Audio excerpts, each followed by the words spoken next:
اور مومن وہ بھی نہیں جس کی زبان سے فحش باتیں آتی ہوں، گندی گندی باتیں آتی ہوں، بے حیائی کی باتیں آتی ہوں، عیاری کی باتیں آتی ہوں، دعارت کی باتیں آتی ہوں، ہے نا، گندی گندی باتیں بولنے والا، عورتوں کے تعلق سے گندی گندی باتیں بولنے والا، ابیوزیو الفاظ استعمال کرنے والا، ہے نا، ولگر لفظ استعمال کرنے والا، ولگر جملے بولنے والا، یہ مومن نہیں ہوتا، یہ مومن نہیں ہوتا۔ اس کی زبان صاف ہوتی ہے، اس کی زبان صاف ہوتی ہے، وہ ایسے گندے الفاظ اپنی زبان میں نہیں لاتا، وللفاحش، فحش والی باتیں نہیں کرتا، وللبذی، ولگر زبان اس کی نہیں ہوتی۔ تو نبی صلی اللہ علیہ وسلم نے دیکھیے مومن کی صفت بیان کرتے وقت کہا کہ اس کی زبان صاف ہوتی ہے، وہ گندے ولگر گندے جملے استعمال نہیں کرتے۔ اعوذ باللہ من الشیطان الرجیم، بسم اللہ الرحمن الرحیم۔ ان الحمد للہ نحمده ونستعینه ونستغفره ونعوذ بالله من شرور أنفسنا ومن سيئات أعمالنا، من يهده الله فلا مضل له ومن يضلل فلا هادي له، وأشهد أن لا إله إلا الله وحده لا شريك له، وأشهد أن محمدًا عبده ورسوله۔ يا أيها الذين آمنوا اتقوا الله حق تقاته ولا تموتن إلا وأنتم مسلمون۔ يا أيها الناس اتقوا ربكم الذي خلقكم من نفس واحدة وخلق منها زوجها وبث منهما رجالا كثيرا ونساء، واتقوا الله الذي تساءلون به والأرحام إن الله كان عليكم رقيبا۔ يا أيها الذين آمنوا اتقوا الله وقولوا قولا سديدا يصلح لكم أعمالكم ويغفر لكم ذنوبكم، ومن يطع الله ورسوله فقد فاز فوزا عظيما۔ أما بعد، فإن خير الحديث كتاب الله، وخير الهدي هدي محمد صلى الله عليه وسلم، وشر الأمور محدثاتها، وكل محدثة بدعة، وكل بدعة ضلالة، وفي رواية وكل ضلالة في النار۔ فأعوذ بالله السميع العليم من الشيطان الرجيم۔ الرحمن علم القرآن وخلق الإنسان وعلمه البيان، وقال عليه الصلاة والسلام: ليس المؤمن بالطعان ولا اللعان ولا الفاحش ولا البذيء، صدق اللہ ورسولہ صلی اللہ علیہ وسلم۔ تمام قسم کی ستائشیں، وہ بڑائی، وہ کبریائی، وہ عظمت، وہ مجد اللہ سبحانہ و تعالیٰ کے لیے ہے، جو مالک ارض و سما ہے، خالق کائنات ہے، مدبر حقیقی ہے، مالک حقیقی ہے۔ لاکھوں کروڑوں درود و سلام ہو محمد بن عبداللہ الہاشمی پر، جنہیں اللہ سبحانہ و تعالیٰ نے سارے کائنات کے لیے رحمت بنا کر مبعوث کیا۔ میں اللہ رب العزت کی بارگاہ میں دست بدعا ہوں کہ اللہ سبحانہ و تعالیٰ جس طرح ہمیں اس مبارک مجلس میں، اس مبارک مسجد میں ان مبارک چہروں کے ساتھ جمع کیا ہے، اسی طرح ہمیں جنت الفردوس میں جمع کریں، آمین یا رب العالمین۔ آپ صلی اللہ علیہ وسلم سے ایک مروی مشہور حدیث ہے۔ معاذ بن جبل رضی اللہ عنہ ارشاد فرماتے ہیں کہ میں ایک مرتبہ آپ صلی اللہ علیہ وسلم کے ساتھ سفر کر رہا تھا۔ سفر کے دوران مجھے آپ صلی اللہ علیہ وسلم کے قریب جانے کا موقع ملا، تو میں آپ کے قریب چلا گیا، اور قریب جانے کے بعد میں نے نبی صلی اللہ علیہ وسلم سے پوچھا: یا رسول اللہ، دلنی علی عمل یدخلنی الجنہ ویباعدنی من النار۔ اے نبی صلی اللہ علیہ وسلم، کوئی ایک ایسا عمل سکھائیے جسے کرتے ہی میں جنت میں چلے جاؤں اور مجھے جہنم سے چھٹکارا مل جائے۔ تو نبی صلی اللہ علیہ وسلم نے کہا: لقد سألت عن عظیم، اے معاذ تم نے بہت بڑی بات پوچھ لی۔ انہ لیسیر علی من یسرہ اللہ، یہ تو ان لوگوں کے لیے آسان ہو جاتا ہے جنہیں اللہ سبحانہ و تعالیٰ آسان کرنا چاہتا ہے۔ اس کے بعد نبی صلی اللہ علیہ وسلم نے کہا کہ تعبد اللہ ولا تشرک بہ شیئا، ایک اللہ ہی کی عبادت کرو، اللہ کے ساتھ کسی اور کو شریک مت ٹھہراؤ، نماز قائم کرو، روزے رکھو، زکوٰۃ ادا کرو اور حج کیا کرو۔ پھر نبی صلی اللہ علیہ وسلم نے کہا الا ادلک علی ابواب الخیر۔ یہاں پر معاذ بن جبل نے ایک عمل کے بارے میں پوچھا، نبی صلی اللہ علیہ وسلم نے ان کے اس انٹرسٹ کو دیکھ کر، ان کی اس خواہش کو دیکھ کر نبی صلی اللہ علیہ وسلم نے اور مزید دینے کا ارادہ کیا، اور چیزیں انہیں سکھانے کی آپ صلی اللہ علیہ وسلم نے یہاں پر کوشش کی، مظاہرہ کیا۔ اور اس کے بعد کہا اے معاذ کیا میں تمہیں خیر کے دروازوں کے بارے میں نہیں بتاؤں؟ کیا میں تمہیں خیر کے دروازوں کے بارے میں نہیں بتاؤں؟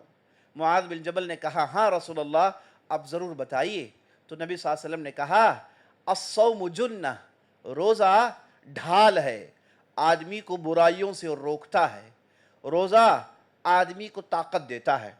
پھر کہا الصدقۃ تطفئ غضب الرب، صدقہ اللہ کے غصے کو ٹھنڈا کرتا ہے جیسے پانی آگ کو ٹھنڈا کرتا ہے۔ پھر کہا رات میں تہجد کی نماز پڑھنا اس کی بہت بڑی فضیلت ہے۔ تو نبی صلی اللہ علیہ وسلم نے خیر کے دروازوں میں روزہ، صدقہ، تہجد کی نماز کا ذکر کیا۔ پھر نبی صلی اللہ علیہ وسلم نے کہا اے معاذ کیا میں تمہیں پورے معاملات کی جڑ نہیں بتا دوں؟ الا ادلک برأس الامر وعمودہ وذروۃ سنامہ، اے معاذ کیا میں تمہیں پورے معاملات کا جڑ نہیں بتا دوں، اس کا ستون نہیں بتا دوں اور اس کی چوٹی نہیں بتاؤں؟ تو معاذ بن جبل نے کہا ہاں رسول اللہ آپ ضرور بتائیے۔ تو آپ صلی اللہ علیہ وسلم نے کہا تمام معاملات کی بنیاد اسلام ہے، تمام چیزوں کی نچوڑ جڑ اسلام ہے۔ پھر کہا اس اسلام کا ستون یہ نماز ہے، اور پھر کہا یہ اسلام جس کی جو ہے چوٹی اللہ کے راہ میں جہاد لڑنا ہے۔ پھر نبی صلی اللہ علیہ وسلم نے کہا الا ادلک علی ملاک ذلک کلہ، دیکھیے نبی صلی اللہ علیہ وسلم نے پہلے اسلام کے ارکان بتائے، پھر روزے، نفل روزوں کا ذکر کیا، پھر صدقہ کا ذکر کیا، پھر تہجد کا ذکر کیا، پھر اسلام کا ذکر کیا، اور پھر نماز کا ذکر کیا، پھر اللہ کی راہ میں جہاد کا ذکر کیا، ڈھیر ساری خیرات کا ذکر کیا، ڈھیر سارے اچھے اچھے عملوں کا ذکر کیا، پوری بنیادی باتیں بتائی، اور آخر میں کہتے ہیں کہ اے معاذ کیا میں تمہیں پورے معاملات جتنے بھی باتیں میں نے بتائی اس کا نچوڑ نہیں بتا دوں؟ جتنے بھی باتیں میں نے بتائی اس کا نچوڑ جاننا چاہتے ہو، اس کی اساس جاننا چاہتے ہو؟ تو معاذ بن جبل رضی اللہ عنہ نے ارشاد فرمایا ہاں رسول اللہ میں اسے جاننا چاہتا ہوں۔ تو نبی صلی اللہ علیہ وسلم نے کہا کف علیک ھذا، اپنی زبان پکڑی، کہا کہ اسے قابو میں رکھو، اپنی زبان پکڑی، کہا اسے قابو میں رکھو، اپنی زبان کو تھاما، کہا اسے کنٹرول کرو۔ حالانکہ نبی صلی اللہ علیہ وسلم نے بہت سارے اچھے اچھے اعمال کا ذکر کیا، آخر میں بتایا کہ اس زبان کو قابو میں رکھو، اس زبان کو قابو میں رکھو۔ معاذ بن جبل رضی اللہ عنہ کی پیروں تلے زمین نکل گئی، وہ بڑے تعجب ہو گئے، ہل گئے تھوڑی دیر کے لیے، کہا کہ یا رسول اللہ اتنی بڑی بڑی باتیں آپ نے بتائی اور آخر میں آپ کہہ رہے ہیں کہ اس زبان کو قابو میں رکھو۔ کہا کیا ہم انا لمؤاخذون بما نتکلم بہ، یا اللہ کے رسول کیا ہم جو بولتے ہیں اس پر بھی پکڑ ہے؟ ہم جو بولتے ہیں اس پر بھی پکڑ ہے، اس پر بھی مؤاخذہ ہوگا، اس پر بھی پوچھ تاچھ ہوگا، اس پر بھی قیامت کے دن سوالات ہوں گے؟ تو نبی صلی اللہ علیہ وسلم نے کہا ثقلت کا امک یا معاذ، اے معاذ تیری ماں تجھے نہ پائے۔ یہ وہ جملہ ہے عرب اس وقت استعمال کرتے ہیں جب سننے والے کے اٹینشن کو گراب کرنا چاہتے ہیں، سننے والے کے کانسنٹریشن کو اپنے طرف مبذول کرنا چاہتے ہیں، تو یہ جملہ استعمال کرتے ہیں، کہا ثقلت کا امک، اے معاذ تیری ماں تجھے نہ پائے، اے معاذ تیری ماں تجھے نہ پائے۔ اس جملے کا حرفی معنی ہے، حالانکہ حرفی معنی مراد نہیں، یہاں نبی صلی اللہ علیہ وسلم یہ نہیں کہہ رہے ہیں کہ اے معاذ تیری ماں مر جائے، یا معاذ یا پھر تو بغیر ماں کے ہو جائے، یہ حرفی معنی یہاں پر مراد نہیں ہے جیسے محدثین نے ارشاد فرمایا، بلکہ اس جملے کا معنی عربوں کے پاس یہ ہے کہ بھائی غور سے سنو، بات غور سے سنو،